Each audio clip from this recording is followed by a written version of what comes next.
I had always believed that family wasn't necessarily built on blood but on love and connection, but I was wrong. The day I realized that was also the day I lost the only mother I had ever known. And from that moment on, the little brother who once held my hand as a child, who used to excitedly call me sister, became the person who hated me the most. From his cold stare to the cruel words he hurled at me, I understood that, to him, I had never truly been a part of this family.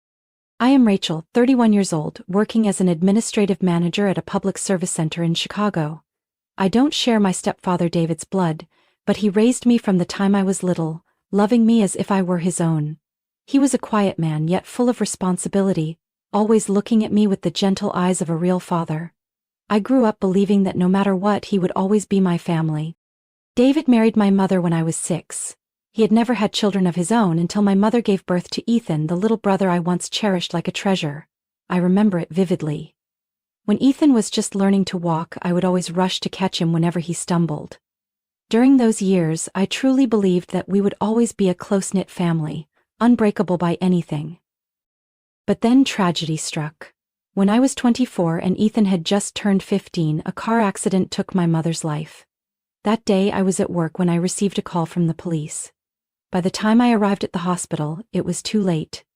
The stark white walls, the cold glow of the surgical lights, the hurried footsteps of the doctors, all of it was useless in bringing her back. I was devastated, but at least I still had my stepfather and Ethan. I thought that in the pain of losing our mother we would lean on each other to get through it.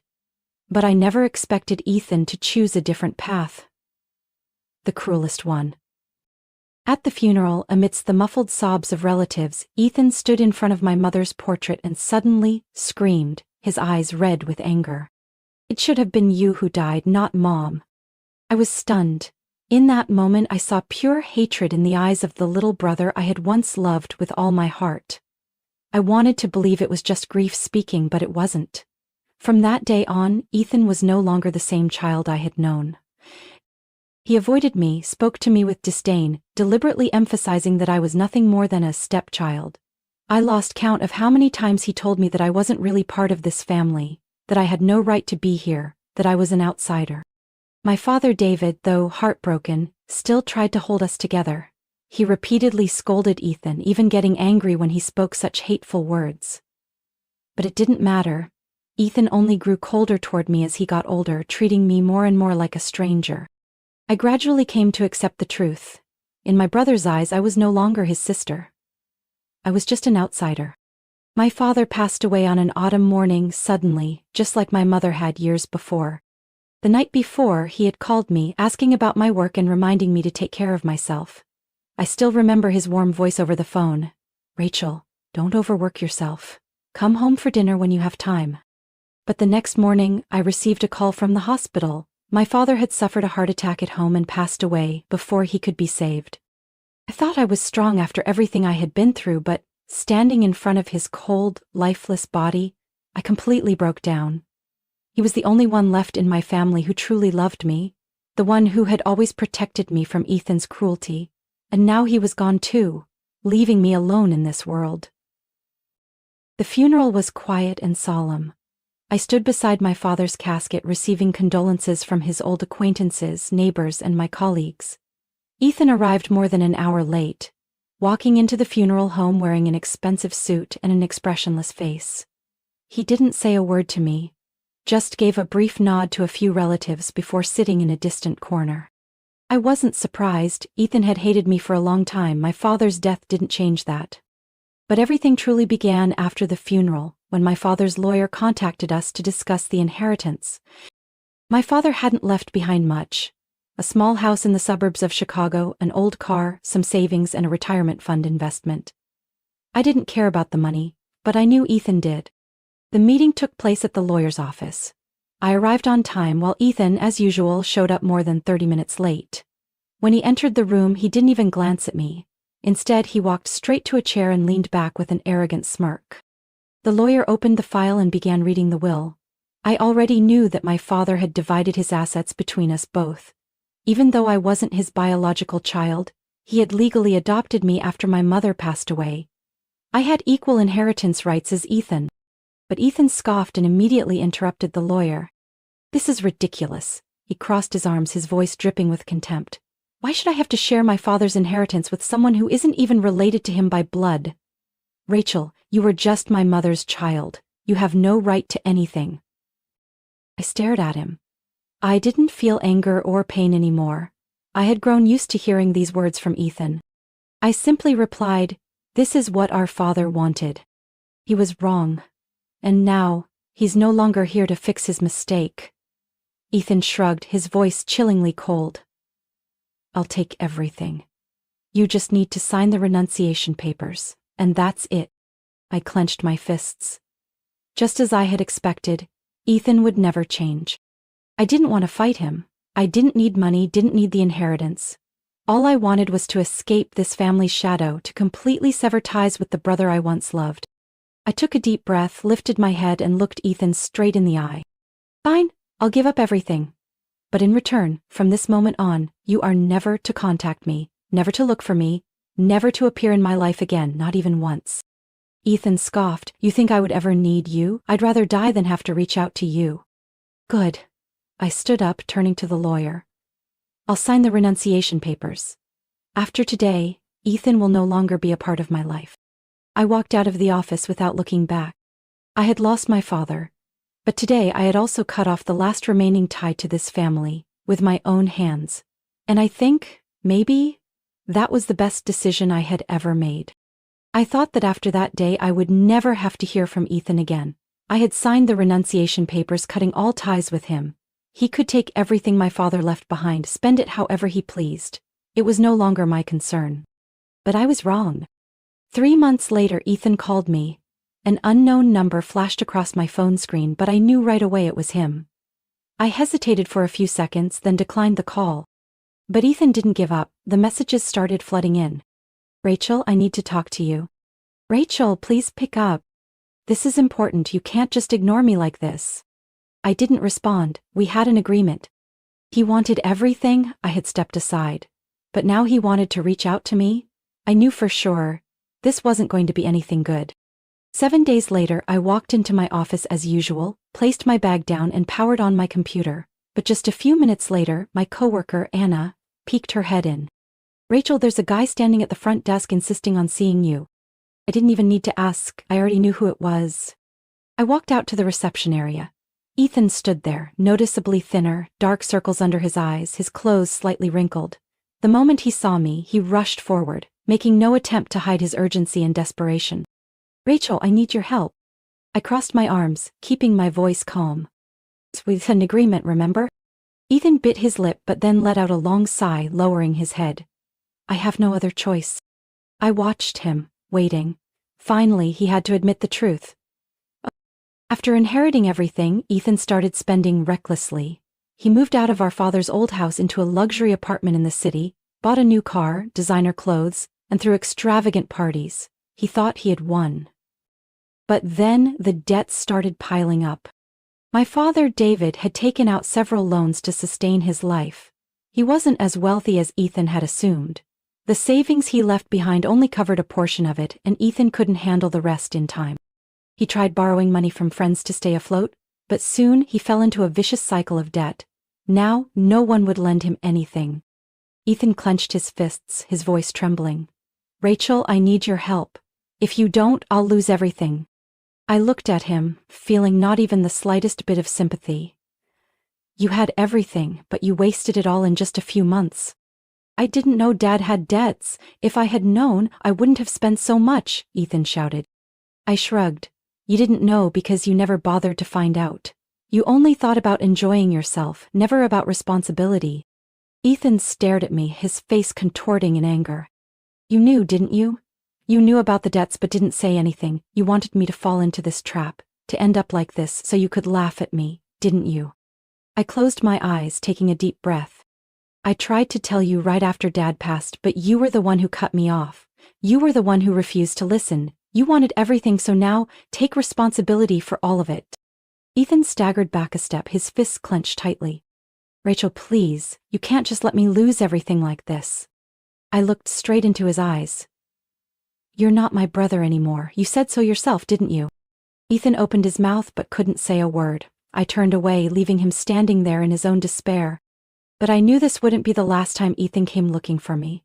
And I knew this wasn't going to end so easily. Ethan didn't stop after that.